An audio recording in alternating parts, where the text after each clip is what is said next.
Ok, hermanos, entonces vamos a seguir con nuestro estudio. Estamos ahora en Romanos capítulo 2. Pero vamos a hacer un resumen antes de empezar con el capítulo. Pero recordemos que esto es una carta. A veces se nos olvida porque la Biblia tiene capítulos. Pero recuerden que los capítulos se los puso el hombre.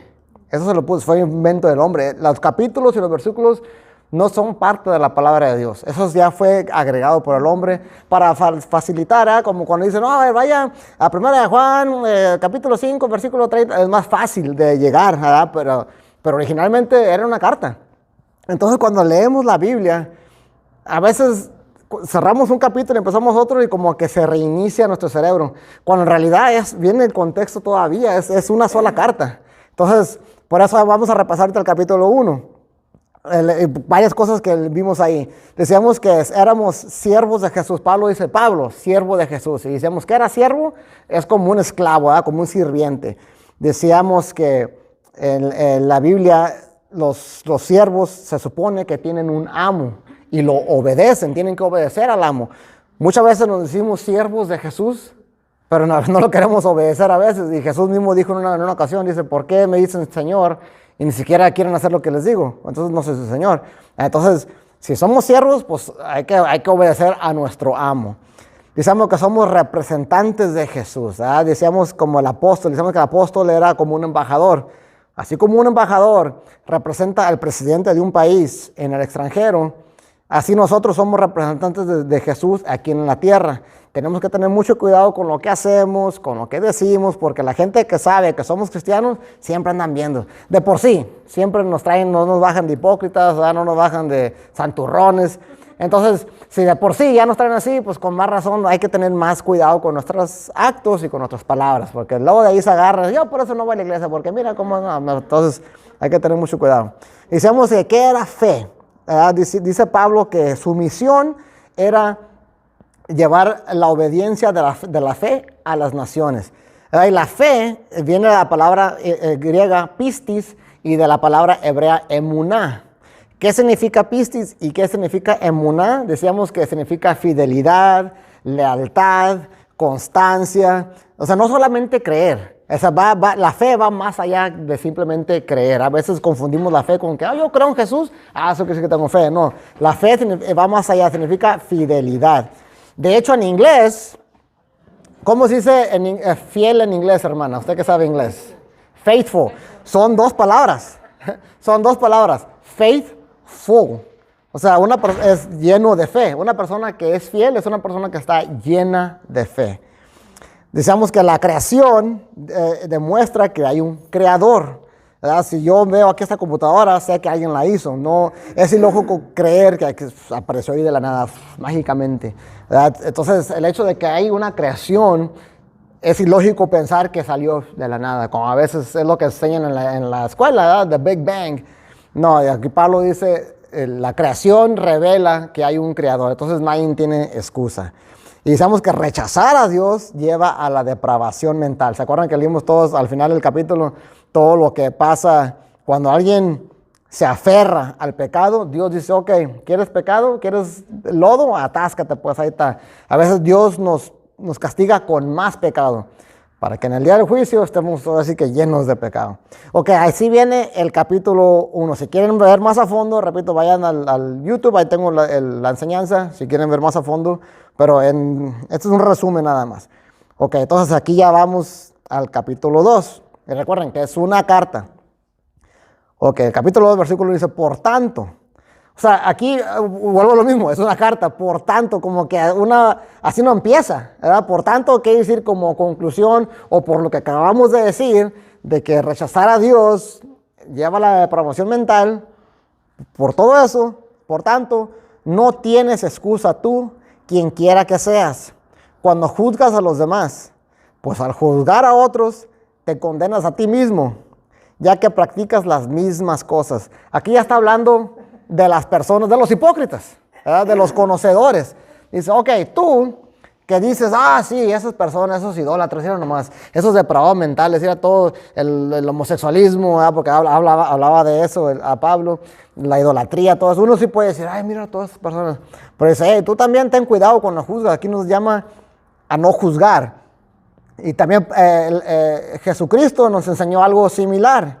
En Mateo 7, capítulo 1 dice, versículo 1 dice, no juzguen a nadie para que nadie los juzgue a ustedes, dice Jesús. Porque tal como juzguen, se les juzgará. Y con la medida que midan a otros, se les medirá a ustedes. ¿Por qué te fijas en la astilla que tiene tu hermano en el ojo y no le das importancia a la viga que está en el tuyo? ¿Cómo puedes decirle a tu hermano, déjame sacarte la astilla del ojo, cuando ahí tienes una viga en el tuyo? Hipócrita. Saca primero la viga de tu propio ojo y entonces verás con claridad para sacar la astilla del ojo de tu hermano. Lo que nos está diciendo aquí Jesús y también Pablo es, en vez de juzgar a los demás y condenar a los demás, primero fíjense en cómo estamos viviendo, cómo estamos viviendo nosotros. Hay que arreglar primero nuestra vida. Queremos a veces arreglar el mundo cuando nuestra propia casa y toda nuestra vida está hecho un desastre. Entonces, no, primero vamos a arreglar lo nuestro, es lo que está diciendo Pablo aquí también. No tienes excusa al juzgar a los demás. Si tú también haces lo mismo. Decimos que hipócrita significa, en griego significa actor. A veces jugamos la parte de cristianos. No, tenemos que ser verdaderos cristianos. Entonces no hay que juzgar a los demás. Ahora, cuando dice que no hay que juzgar a los demás, el contexto es condenar, juzgar para condenar. Porque la Biblia sí nos dice que tenemos que juzgar a otros en cierta manera. Por ejemplo, Jesús mismo dijo en Lucas 17:3, dice, así que cuídense, si tu hermano peca, repréndelo. Y si se arrepiente, perdónalo. ¿Cómo podemos reprender a alguien sin juzgar? En cierta manera, tenemos que juzgar en cierta manera ahí.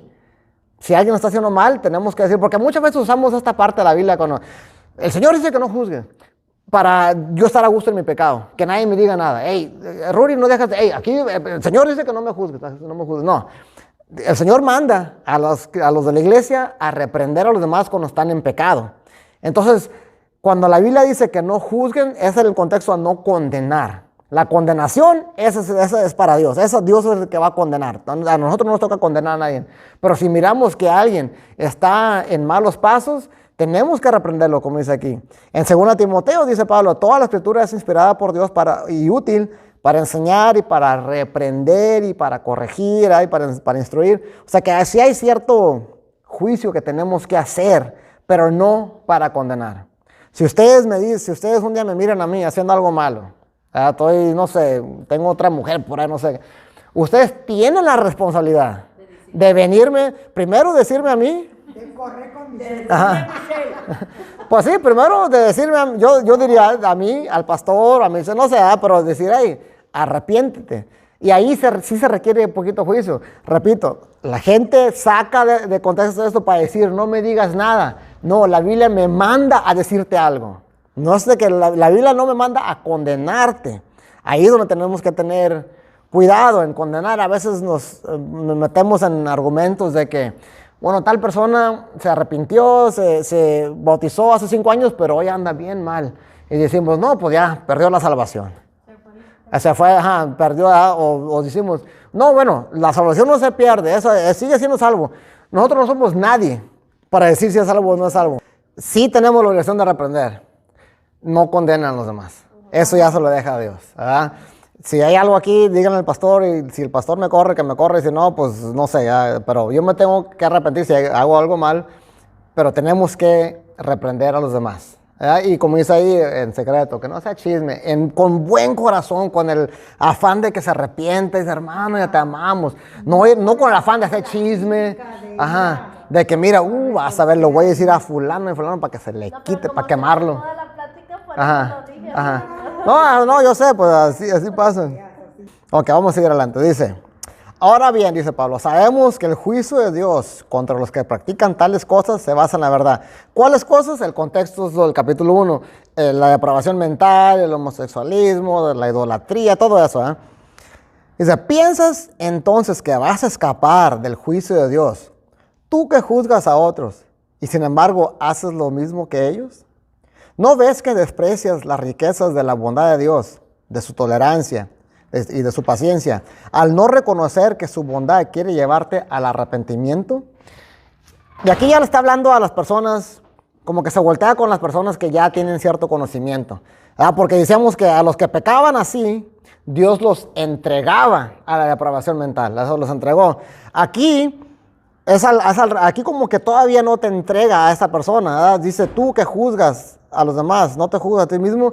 Como que esta persona aún, a veces nosotros podemos pecar y no vemos las consecuencias luego. Dios aún no nos entrega a la depravación mental.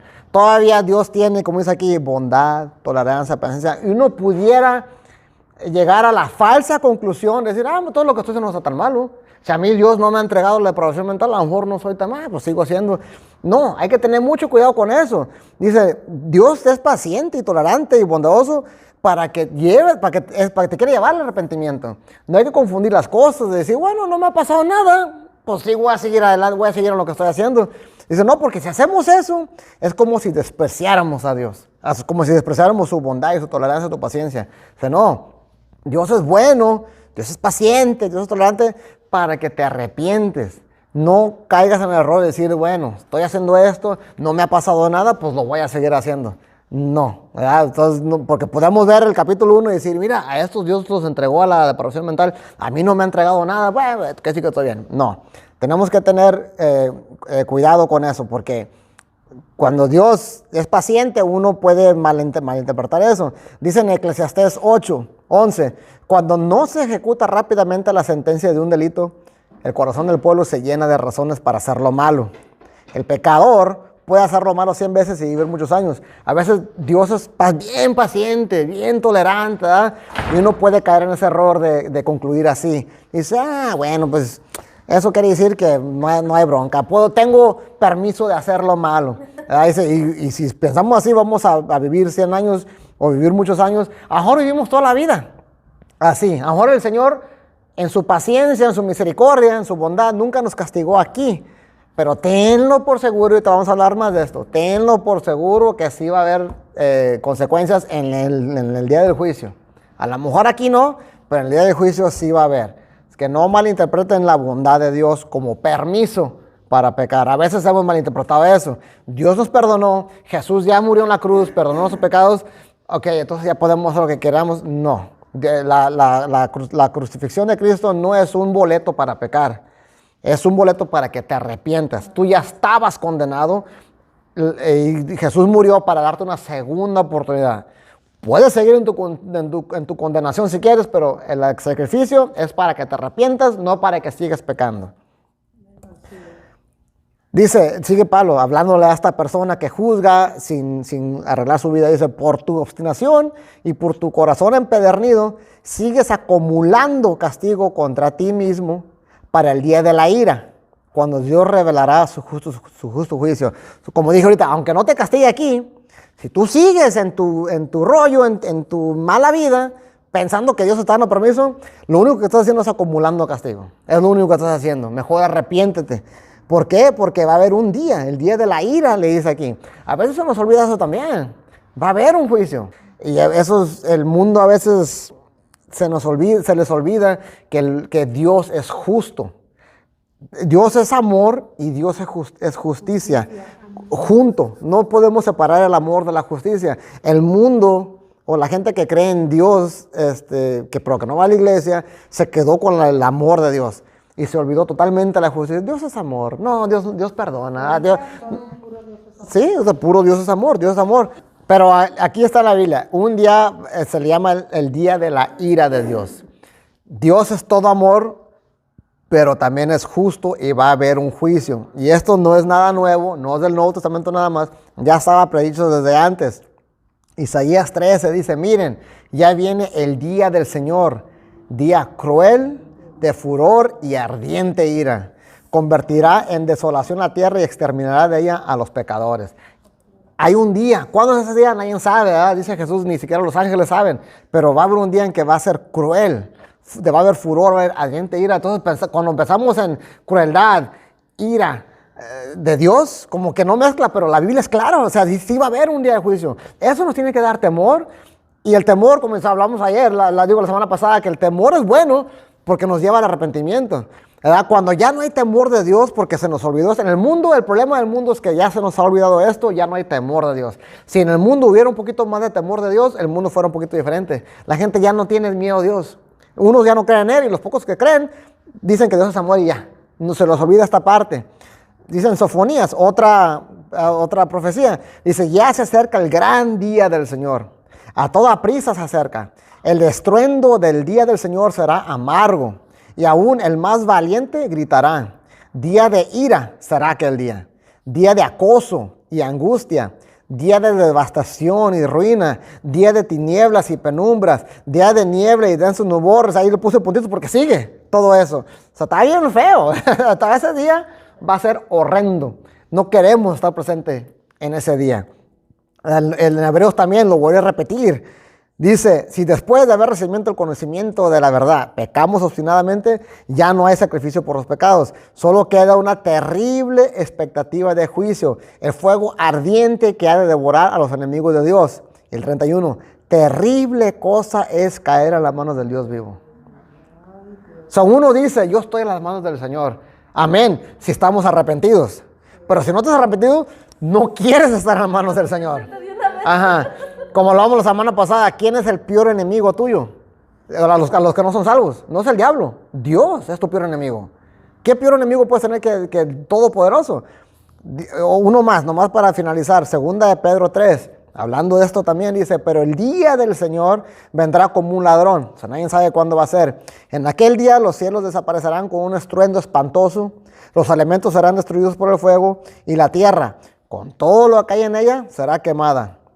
Pero el 11, esa es la pregunta esencial. Ya que todo será destruido de esa manera, ¿no deberían vivir ustedes como Dios manda, siguiendo una conducta intachable y esperando ansiosamente la venida del día de Dios? Ese día los cielos serán destruidos por el fuego y los elementos se derretirán con el calor de las llamas. Eso va a pasar un día. ¿Cuándo? No sé. Pero la pregunta es esa. Si ya sabemos que esto va a pasar, pues ¿no deberíamos vivir como Dios manda? Es una pregunta retórica. Pues sí, o sea, obvio, tenemos que arrepentirnos para estar ese día, o va a ser el mejor día de tu vida, o sea, por fin vamos a ver al Señor, vamos a estar a sus pies, vamos a adorarlo, va a ser el gran maravilloso día, o va a ser el peor día de tu vida. Y eso depende de cada uno de ustedes, ¿verdad? De nosotros. ¿Cómo quieres que sea ese día? ¿Que sea bueno, que sea el mejor día o el peor día? Eso ya depende de cada quien. Pero de que va a haber un día de juicio, va a haber un día de juicio. Dice el 6, sigue aquí Pablo, el versículo 6. Porque Dios pagará a cada uno según lo que merezcan sus obras. Él dará vida eterna a los que, perseverando en las buenas obras, buscan gloria, honor e inmortalidad. Pero los que por egoísmo rechazan la verdad para aferrarse a la maldad, recibirán el gran castigo de Dios. Y aquí también es otro controversia. Porque la Biblia dice, aquí está diciendo claramente que Dios te va a pagar según tus obras, ¿verdad? Los que perseveraron en buenas obras van a tener gloria, honor, inmortalidad. Los que perseveraron en las malas obras van a recibir castigo. Y uno dice, a ver, espérame tantito. Porque la salvación no es por obras. Dice aquí en Efesios 2, y el mismo Pedro lo dice, el mismo Pablo lo dice, porque por gracia ustedes son salvados mediante la fe. Esto no procede de ustedes, sino que es el regalo de Dios, no por obras para que nadie se jacte. Entonces, Pablo se está contradiciendo él solo. No es lo mismo. Okay, exactamente. En Romanos 3, que es la semana en 2 semanas, porque la semana que entra no va a haber estudios, va a tocar este mismo tema. Dice, por tanto, nadie será justificado en presencia de Dios por las obras que exige la ley. O sea, en el mismo carta.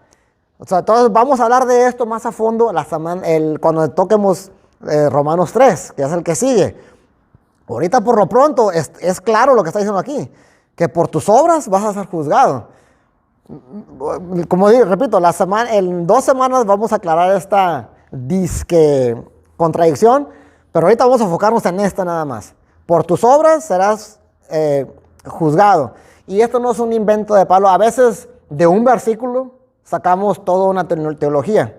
Aquí irnos al resto de la Biblia. En Salmos también dice que por tus obras. Dice, una cosa ha dicho Dios y 2 veces lo he escuchado. Que tú, oh Dios, eres poderoso. Que tú, Señor, eres todo amor. Que tú pagarás a cada uno según lo que merezcan sus obras. De hecho, aquí cuando Pablo dice pagará a cada uno según lo que merezca sus obras, está entre comillas. Está citando el Antiguo Testamento. Dice en Proverbios también, pues aunque digas, yo no lo sabía, ¿no habrá de darse cuenta el que pesa los corazones? ¿No habrá de saberlo el que vigile tu vida? Él pagará a cada uno según sus acciones.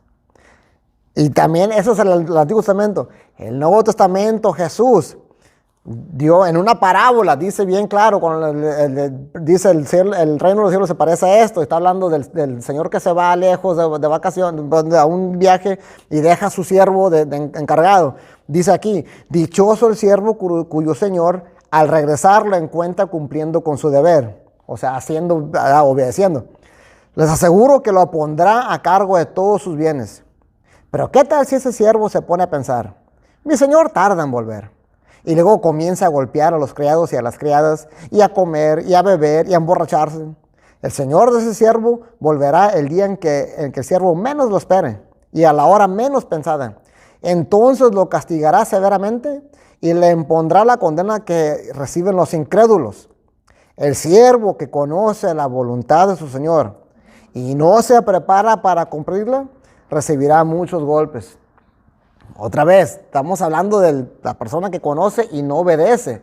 Y un día va a regresar, ese es el Señor, ya leímos, el día de la ira, y va a haber juicio. Otra vez, el mismo Jesús dice, no todo el que me dice Señor, Señor entrará en el reino de los cielos, sino solo el que ¿qué? El que hace la voluntad de mi Padre que está en el cielo. Hablando, tenemos que poner las buenas obras. Uno último nada más, para que quede bien claro. Es que quiero, para que vean que no es solamente un versículo. Lo dice David en Salmos, lo dice el de Proverbios, que se cree que fue Salomón, lo dice Jesús, lo dice Pablo en esta carta, ahora lo va a decir Santiago, dice, hermanos míos, ¿de qué le sirve a alguno alegar que tiene fe si no tiene obras? ¿Acaso podrá salvarlo esa fe? Estamos hablando de salvación. Supongamos que un hombre que un hermano o una hermana no tiene con qué vestirse y carece del alimento diario, y uno de ustedes le dice, que le vaya bien, abríguese y coma hasta saciarse, pero no le da lo necesario para el cuerpo, ¿de qué servirá eso? Así también la fe por sí sola, si no tiene obras, está muerta. ¿Okay? Estamos hablando de una fe que salva. La pregunta es, ¿acaso podrá salvarlo esa fe sin obras? Es una pregunta retórica, o sea, la respuesta es un no. O sea, pues no, tiene que haber ciertas obras. Entonces, ¿somos salvos por obras, sí o no? Se los dejo así para que vengan con la próxima, en 2 semanas, para ver cómo se reconcilia esas de que no somos salvos por obras, pero aquí dice tienes que hacer buenas obras para ser salvo. ¿Cómo se reconcilia eso? Vamos a hablar de eso la próxima semana, porque en Romanos 3 Pablo toca ese punto. Bueno, el próximo estudio, eso más bien, el próximo estudio.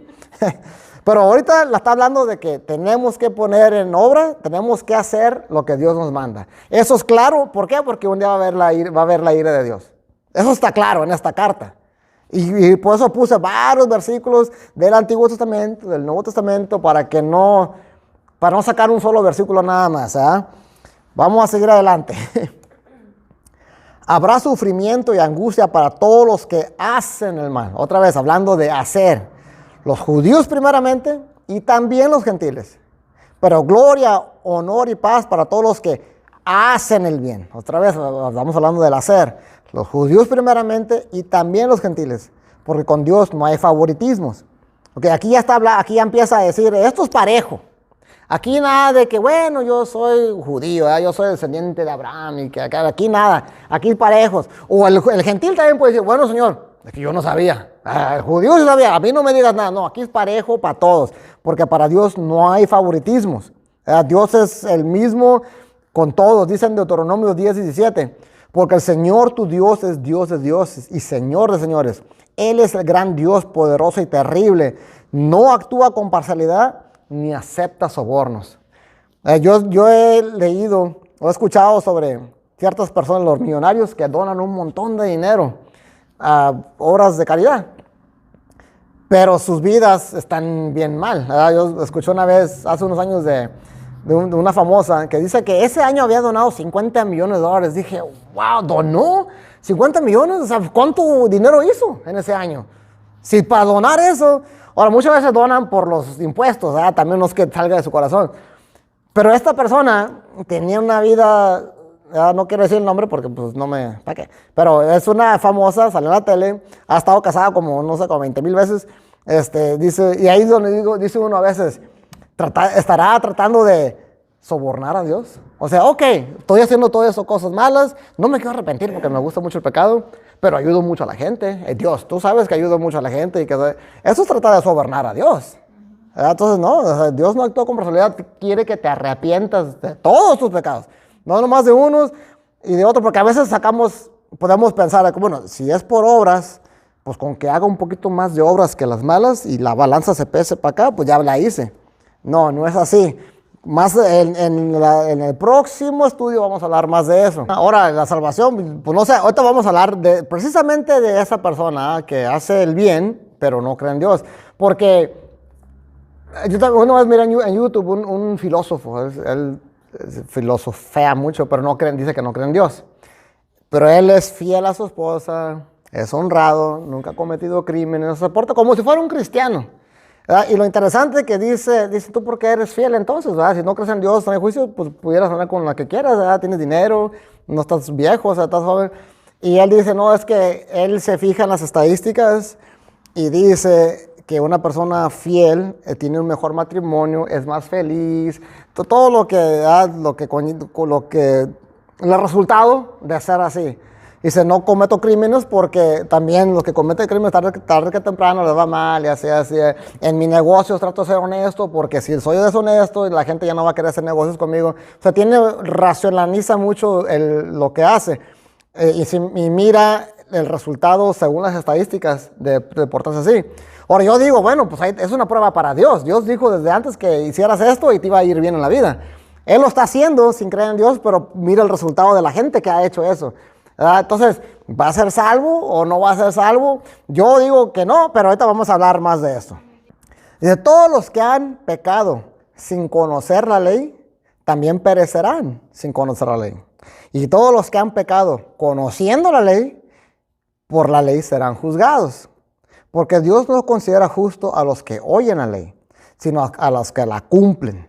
Otra vez volvemos a lo mismo, a cumplir, hacer, obedecer, ser fiel. Dios no te... Alguien puede decir, bueno, yo hace mucho en una iglesia levanté la mano y repetí la oración que dijo el pastor y ya soy salvo. Y ya mi vida sigo igual, no cambié nada, pero levanté la mano. Dios no considera justo a los que oyen, sino a los que cumplen. Dice, volvemos a lo mismo, voy a poner otros versículos para que vean que no es nomás Pablo aquí diciendo un solo versículo sacado de contexto, no. Aquí es Juan el Bautista diciéndolo a los israelitas, no piensen que podrán alegar, tenemos a Abraham por padre. Pues les digo que aún de esas piedras Dios es capaz de darle hijos a Abraham. El hacha ya está puesta en la raíz de los árboles. Y todo árbol que no produzca buen fruto será cortado y arrojado al fuego. O sea, que de nada sirve decir que eres judío. Aquí le está diciendo ya, es una pedrada a los judíos. Cumples, yo conozco la ley. Ok, pero ¿la cumples? Ese es el punto. O sea, de nada te sirve escuchar la ley si no la vas a cumplir. Aquí dice a Juan el Bautista a los judíos, puedes decir, tenemos a Abraham por padre. ¿Y qué? Eso no te sirve de nada si no estás obedeciendo la ley. Así uno puede decir, yo levanté la mano hace 10 años. ¿Y qué? Va a decir Dios si no cumples los mandamientos. Ahora, una vez me acuerdo de que me dijo la Michelía, no me acuerdo que estábamos hablando, ¿verdad? De que éramos cristianos. Y le dije, ¿sabías tú que tú no eres cristiana? Estaba más chiquilla en ese tiempo. Y dije, ¿cómo que no soy cristiano? Yo soy cristiano. No, dice, no. Le digo, tú cuando estés grande, tú vas a hacer la decisión. Y sabes que yo quiero ser cristiana. Entonces vas a entregar tu corazón a Dios y te vas a bautizar. Ahorita, ya que estás muy grande, tú vas a decidir o te alejas de Dios o te acercas. Porque resulta que Dios tiene hijos, no tiene nietos. Yo no puedo decir, bueno, mi mamá era cristiana, Señor, mi mamá era cristiana, ella se bautizó. Yo tengo que hacer un día la decisión, ¿verdad? Mis hijos están tan chiquillos ahorita. Bueno, la muchacha está más grande, pero los demás están chiquillos. Ellos no pueden decir, Dios, bueno, yo no fui fiel, pero Ruri él daba clases. No, Dios no tiene nietos, Dios tiene hijos. Igual que aquí los judíos, no pueden decir, tenemos a Abraham por padre. No, cada uno de nosotros es responsable de sus propios actos, de sus propias obras. No solamente el que escucha la ley va a ser justo, dice aquí, Dios no considera justo a los que oyen la ley, sino a los que la cumplen, dice Pablo. Y Santiago también repite lo mismo, dice, no se contenten solo con escuchar la palabra, pues así se engañan ustedes mismos. Llévenla a la práctica. El que escucha la palabra, pero no la pone en práctica, es como el que se mira el rostro en un espejo, y después de mirarse, se va y se olvida enseguida de cómo es. Pero quien se fija atentamente en la ley perfecta que da libertad, y persevera en ella, no olvidando lo que ha oído, sino haciéndolo, recibirá bendición al practicarla. Estamos hablando de que la tienes que hacer, y está repitiendo aquí lo mismo, y la repiten varias personas.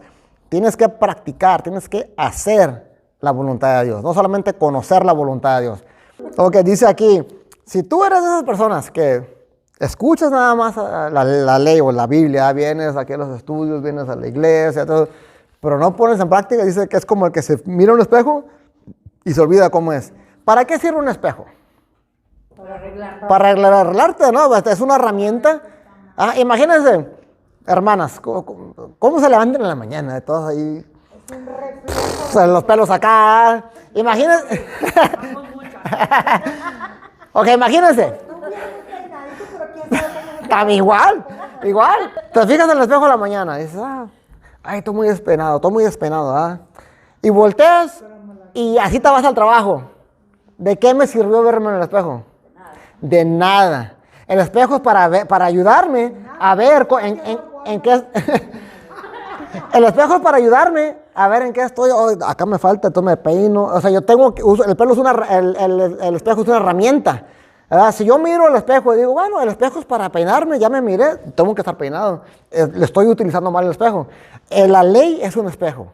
De nada te sirve escucharla y no hacer nada. La ley, tú escuchas, estoy fallando en esto, estoy fallando en lo otro, para que arregles. Así como el espejo te dice, acá tienes un gallito, arréglate.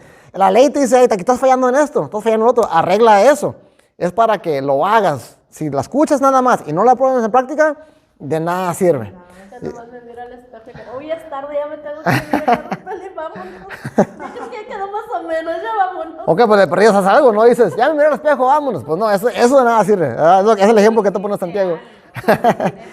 Hiciste, esa es la palabra clave, hiciste algo. No es decir, ya me miré al espejo y ya no pude trabajar. No, eso no sirve de nada. Y te digo, aquí lo dice Juan el Bautista, lo dice Santiago, lo dice Pablo. Tenemos que hacerlo. Sigue Pablo, dice, de hecho, aquí ya nos metemos a los gentiles que no conocen a Dios o que no creen en Dios. Dice, de hecho, cuando los gentiles que no tienen ley cumplen por naturaleza lo que la ley exige, ellos son ley para sí mismos, aunque no tengan la ley.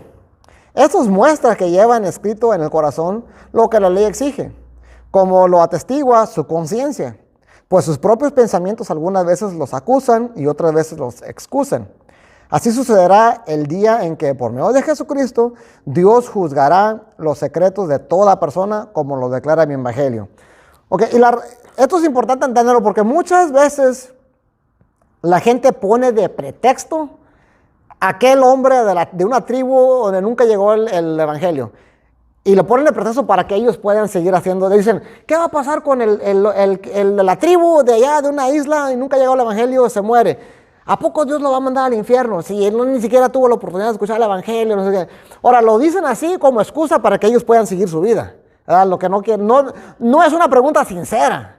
¿Verdad? No te preocupes lo que le pase a él, tú preocupes lo que te pase a ti, ¿no? Y cuando me han dicho a mí, le digo, mira, la diferencia es si él nunca ha escuchado, tú ya lo escuchaste. Eso ya no aplica para ti. Sorry, tú ya te jodiste. Estoy aquí, todos los que están escuchando y leyendo esto, o escuchando en el YouTube, o lo que sea, eso ya no aplica. Dios lo va a juzgar a esa persona si nunca, jamás en la vida escuchó, ¿verdad? Hace 2000 años el evangelio salió de Israel, era un grupito de hombres y se fue esparciendo, y duró muchos años para llegar hasta acá. ¿Qué pasó con los que vivían aquí en América, los nativos de aquí, los aztecas, los mayas, que nunca, jamás escucharon hablar de Jesús ni del evangelio? ¿Qué va a pasar con ellos? Pues no sé, Dios va a juzgar, dice aquí, los va a juzgar los secretos del corazón de cada persona. Porque resulta que dentro de cada uno de nosotros, de todos los seres humanos, hay una cosa que se llama conciencia, que te dice cuando estás haciendo algo malo. aunque ni siquiera sepas bien sobre Dios. ¿Verdad? El otro estaba viendo en Netflix una serie, un reportaje sobre cómo los Zetas, el cartel de México, cómo entrenaban a los jóvenes a torturar gente. Y decían que agarraban a los jovencitos de 12, 13 años, bien jovencillos. Es como un cartel de allá de México. Ajá, bien sanguinarios.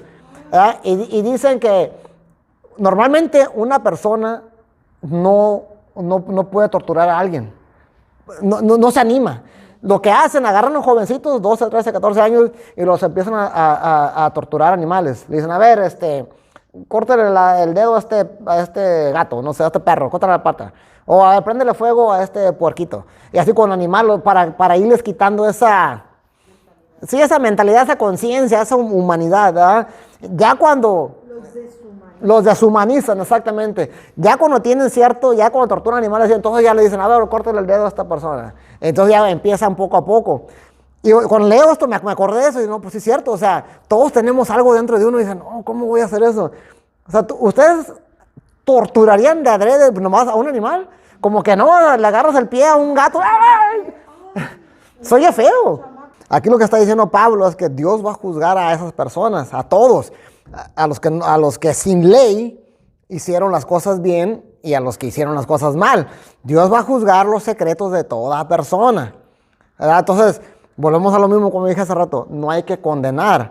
Yo no sé, o sea, lo que sí puedo decir es que si son salvos esas personas que no conocen a Dios, que nunca conocieron a Dios, nunca escucharon el evangelio, a los mayas, a los aztecas que eran bien sanguinarios, si esas personas van a ser salvos, va a ser gracias al sacrificio de Dios, de Jesús, porque nadie va al Padre si no es por Cristo.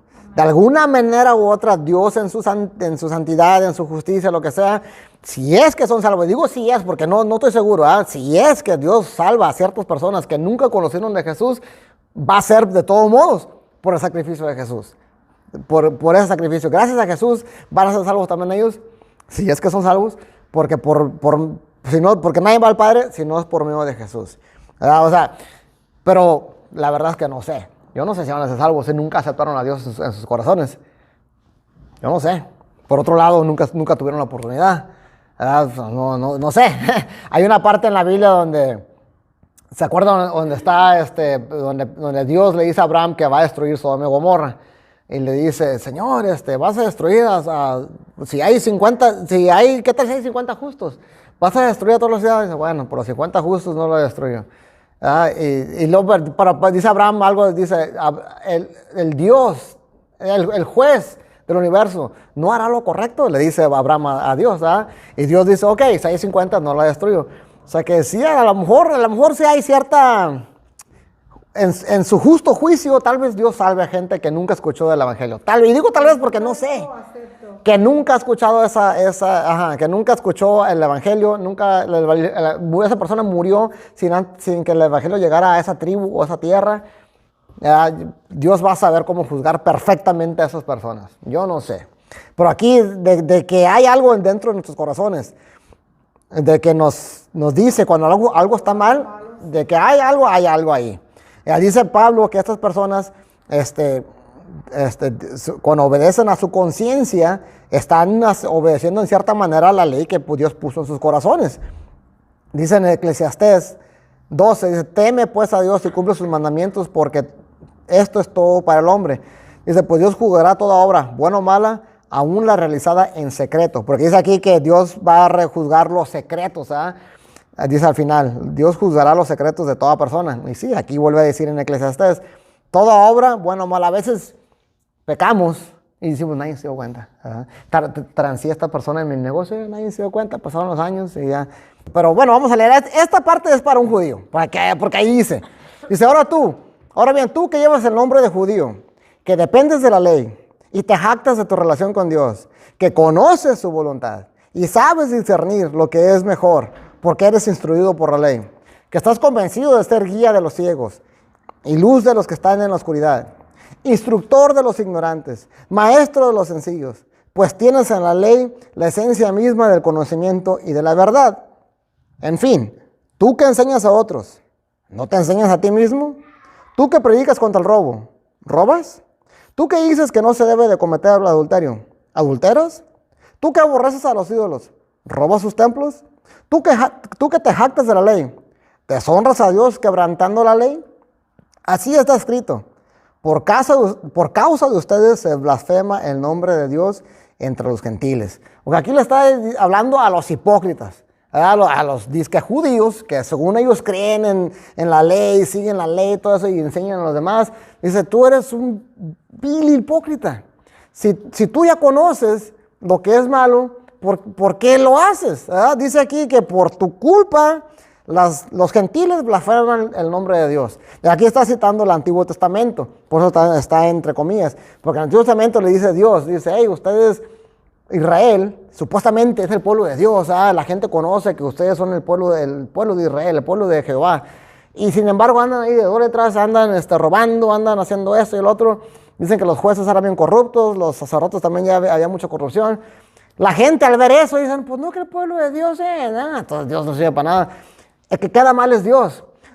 Ahora, aquí esto, está hablando los judíos, pero en realidad ya cabe también para nosotros. Porque también nosotros decimos que conocemos a Dios. También nosotros decimos que leemos su Biblia, su ley, sus mandamientos. Cada vez que nosotros pecamos, estamos deshonrando a Dios. Porque la gente conoce, decía otro predicador, cuando una persona, un incrédulo, roba, es malo, es pecado. Pero es peor cuando un cristiano, un conocedor de Dios, roba. Aunque sea el mismo pecado, es peor para esta persona porque esta persona, aparte de robar, está deshonrando a Dios. Esta persona nada más está robando. Esta persona está robando y está deshonrando a Dios. Hay más pecado en esta persona. O sea que está deliberante porque tú ya conoces. Y estás representando, decíamos hace rato, somos representantes de Dios. ¿Verdad? Si cualquier cosa que tú hagas es doble la maldad, porque la gente te conoce, la gente que sabe que eres cristiana, ¿verdad? Como si yo, el ejemplo que puse hace rato, si le fuera infiel a mi esposa, imagínense el mal testimonio que le iba a dar a las personas, a mis familiares que saben que soy cristiano, a mis amigos que saben que soy cristiano, ¿verdad?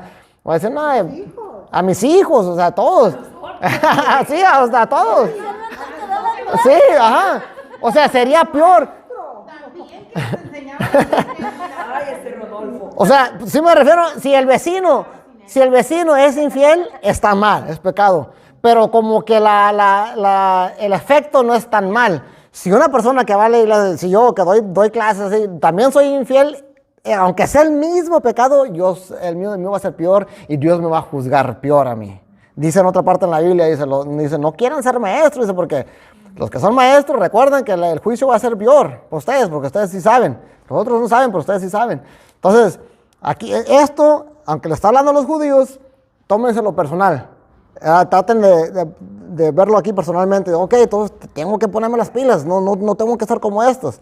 Dice aquí en Mateo 5, dice Dios, dice ustedes, hablando de los judíos, pero igual también nos toca a nosotros, dice ustedes son la luz del mundo.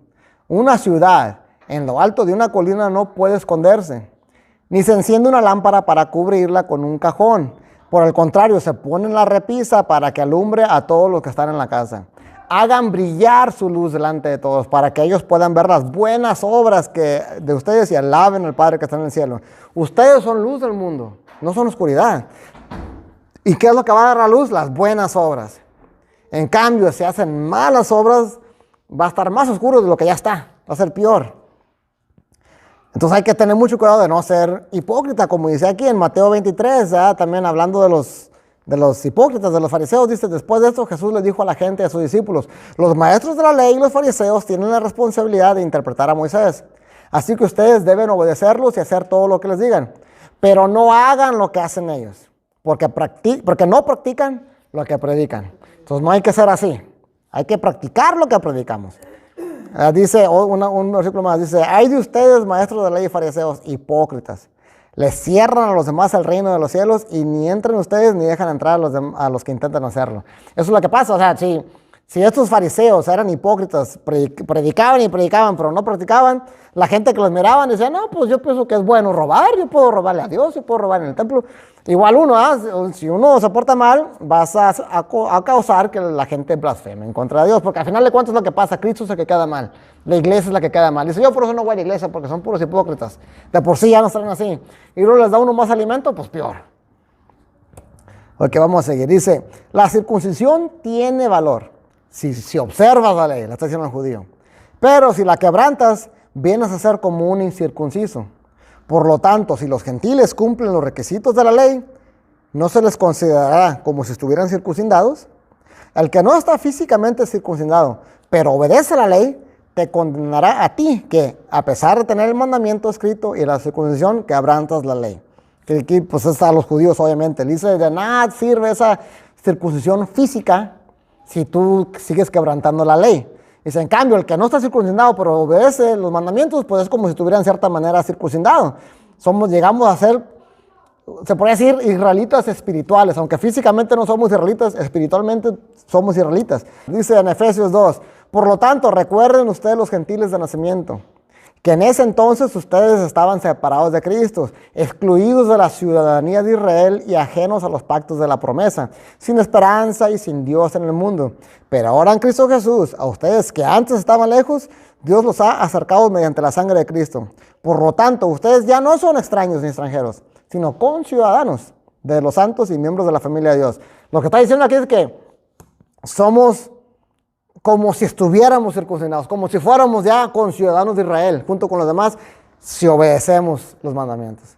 Y los que están circuncidados, si no obedecen, son como si ellos fueran gentiles. O sea, se voltean las cosas. ¿Cuál es el punto? De nada sirve lo que hagas por fuera.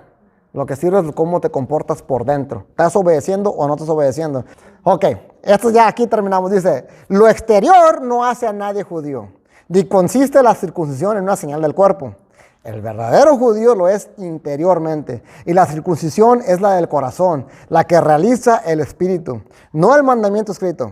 El que es judío así, lo alaba Dios y no la gente. Vamos a cambiarle poquito, porque le está hablando los judíos, vamos a decir cristianos, y en vez de circuncisión vamos a decir bautizo. Dice, lo exterior no hace a nadie cristiano, ni consiste el bautismo en una señal del cuerpo. El verdadero cristiano lo es interior, y el bautizo es la del corazón, la que realiza el Espíritu Santo. ¿Sí me entienden cómo se entiende más bien así? Porque es lo mismo, el judío está diciendo, esa circuncisión que tiene no sirve de nada si no estás obedeciendo.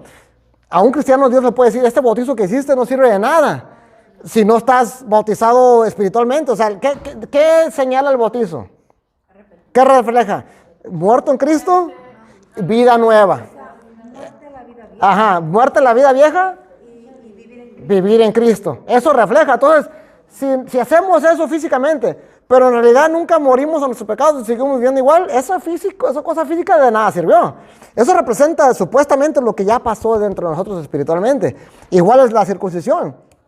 Dice en Deuteronomio que la circuncisión verdadera es la del corazón. Dice, por eso, despójate de lo pagano que hay en tu corazón y ya no seas terco. ¿Verdad? Y esta es la nueva versión internacional. Si se fijan ahí, hay una A, es un footnote, una nota de pie.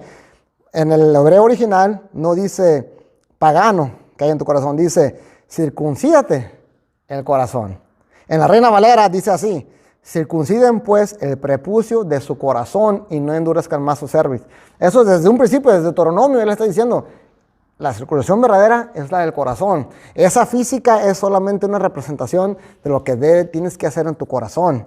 En Jeremías 9 dice, vienen días, afirma el Señor, en el que castigaré al que haya sido circuncidado solo de prepucio. Todas las naciones son incircuncisas, pero el pueblo de Israel es incircunciso de corazón. La circuncisión que realmente vale es la del corazón.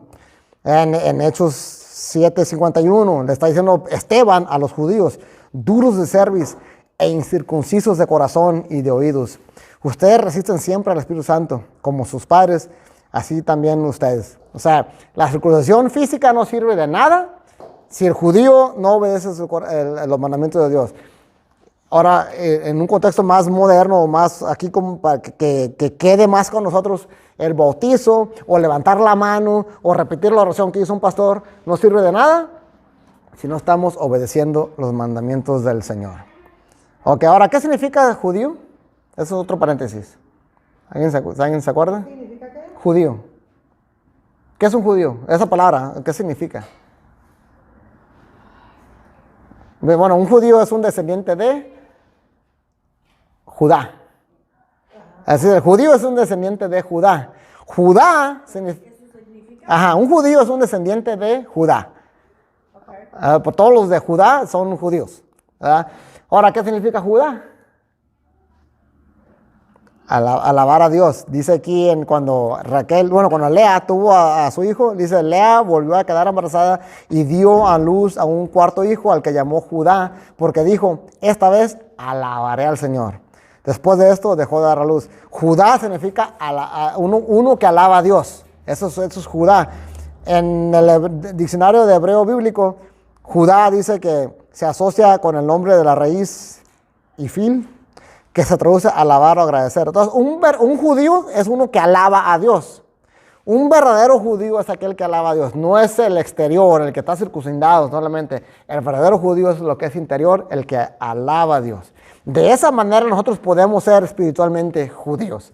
Alabamos a Dios de corazón. Ok, entonces tú puedes ser un judío, ¿verdad? Un Judá, uno que alaba a Dios. Ok, ahí se acaba ya el versículo 2.